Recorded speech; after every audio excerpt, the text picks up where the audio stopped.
2014 m. birželį jauna šeima nusipirko savo svajonių namą nedideliame, turtingame Naujojo Džersio miestelyje. Po 3 dienų, dar prieš spėdami įsikraustyti, jie gavo laišką nuo žmogaus pasivadinusio stebėtoju. Per ateinančius 3 metus jie taip ir nesuprato, kas jis, ir taip ir niekada nebeįsikraustė į tą namą. Derekas ir Marija Brodus kartu su 3 vaikais pirko 6 miegamųjų namą Westfieldo miestelyje adresu 657 Bulvaro gatvė už $1 300 000. Westfieldas – vienas turtingiausių Amerikos miestelių, netoli Niujorko, žinoma savo saugumu ir ramybe. Derekas ką tik buvo paaukštintas didelėje draudimo bendrovėje ir šis namas turėjo tapti šeimos naujo gyvenimo etapo simboliu.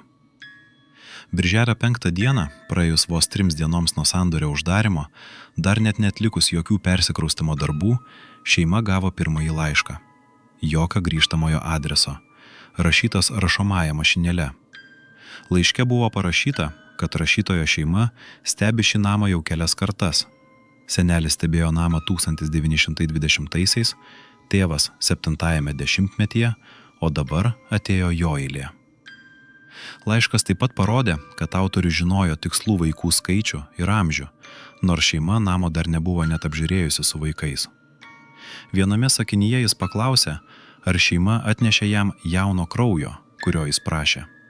Kitame grėsmingai teiravosi, kodėl jie čia atsidūrė, ir pažadėjo pats išsiaiškinti.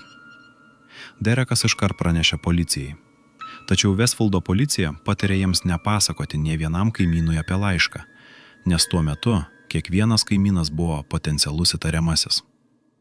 Po kelių dienų atėjo antras laiškas, dar konkretesnis. Jame buvo paminėti patys vaikų vardai ir tikslus amžius. Šis laiškas šeimą sukrėtė tiek, kad jie nusprendė daugiau neatsivežti vaikų į namą, net trumpam apsilankymui.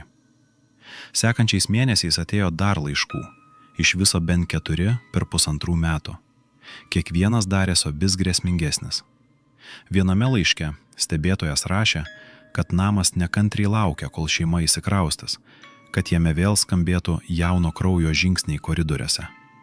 Jis pats save vadino namo darbu, gyvenimu, apsėdimu. Tyrėjai pradžioje sutelkė dėmesį į netoliese gyvenusią šeimą.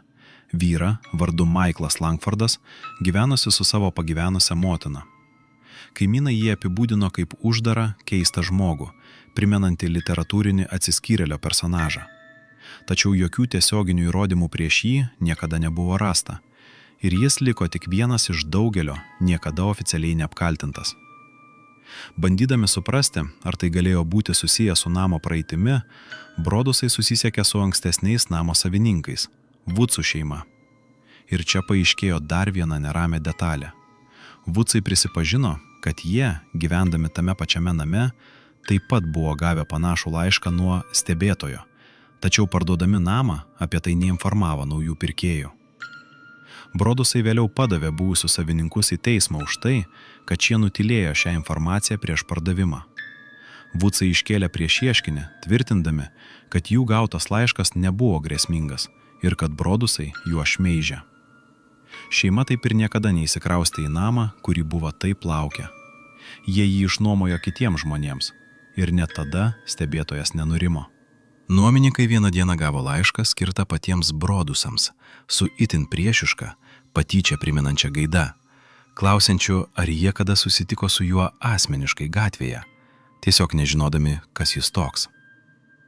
Union apygardos prokuratūra, Westfieldo policija ir net samdytas privatus detektyvas metų metais tyrė šią bylą. Buvo analizuojama rašysena, laiškų popierius, net galimi psichologiniai profiliai. Niekas niekada nebuvo apkaltintas.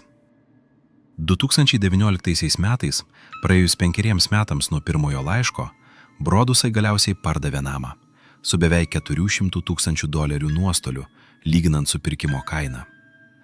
Nauji savininkai persikraustė į namą ir, kiek žinoma viešai, jokių tolimesnių laiškų negavo. 2018 metais, dar tebevykstant tyrimui, New York žurnalas paskelbė ilgą straipsnį apie visą šią istoriją, kuriame Derekas Brodusas padarė netikėtą prisipažinimą, tačiau ne apie stebėtojo laiškus. Jis prisipažino, kad pats asmeniškai siuntė anoniminius laiškus vienam kaimynui, kuris viešai kritikavo šeimą socialiniuose tinkluose. Ši detalė, nors ir visiškai nesusijusi su pačiu stebėtoju, sukėlė papildomų abejonių ir spekulacijų, kurios tebesitęsia iki šiol. Kai kurie internete vis dar spėlioja, ar Derekas galėjo būti susijęs ir su originaliais laiškais, nors jokių įrodymų tam niekada nebuvo rasta, o jis pats tai kategoriškai neigė. 2022 metais visa ši istorija tapo pagrindu populiariam Netflix serialui, pavadintam tiesiog Stebėtojas, sukurtam prodiuserio Rajano Murphio. Serialas pritraukė milijonus žiūrovų visame pasaulyje ir vėl sugrąžino dėmesį šiai neišspręstai bylai. Tačiau realybėje, skirtingai nei televizijos versijoje, jokio dramatiško atskleidimo niekada nebuvo. Union apygardos prokuratūra oficialiai patvirtino, kad tyrimas nėra aktyvus, bet vis dar formaliai lieka atviras. Kas iš tikrųjų buvo stebėtojas? Ar tai buvo psichiškai nestabilus kaimynas, apsėstas namu?